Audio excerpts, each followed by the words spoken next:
Over the last few weeks, there has been a bit of a talk about Z2A, not the actual game, nah, the title.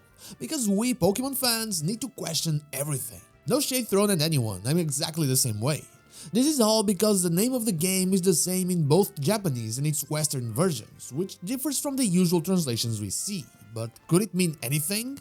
Well, hey, I'm not so a strainer, and what does the title mean? Let's get into it.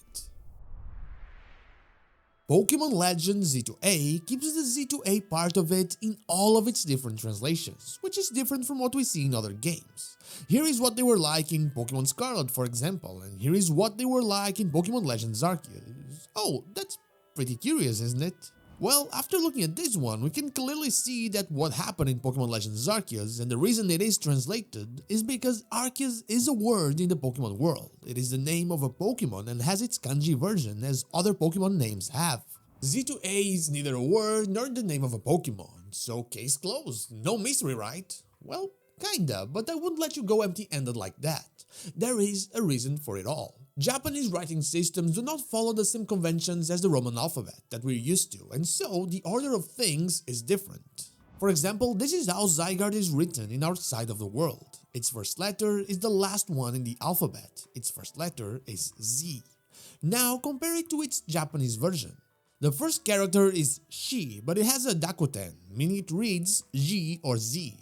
This is not at the end of the conventional order in the Gojuon, which is a system used to organize writing as their version of alphabetic order. But why would this be important? Is it because we're getting a legendary whose name starts with A that will oppose Zygarde? Well, it's possible, and I did make a video about this status being a possible new legendary trio, a bit of a shameless promo, but I think it's a little bit less deep than that. We barely have information about Pokémon Legends Z2A. I wouldn't even say we had a trailer. It was a teaser, a not very long-lasting, hype-inducing, at least for a week or two, mysterious teaser.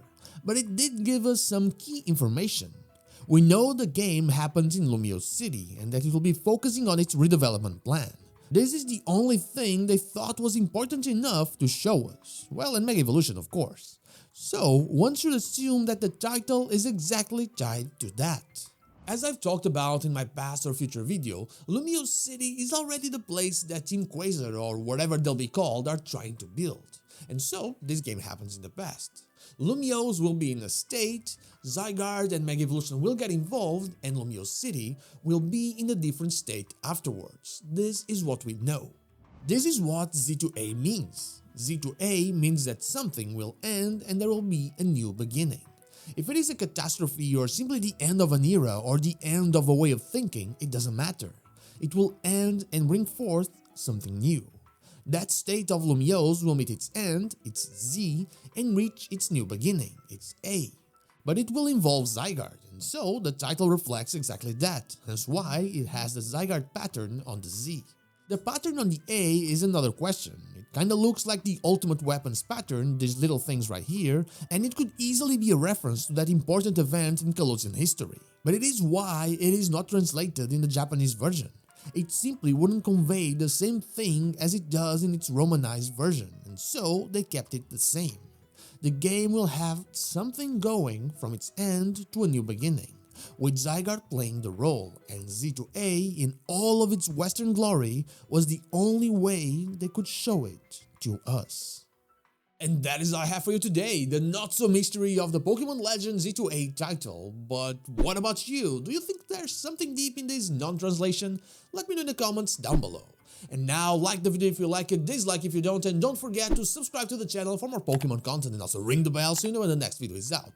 Also, you can become a channel member or check out my merch in order to further support the channel. I'd be forever thankful for that. You can follow me on social media or check out one of my streams here and on Twitch. All the links are in the description. Thank you so much for watching, and I'll see you all on the next one.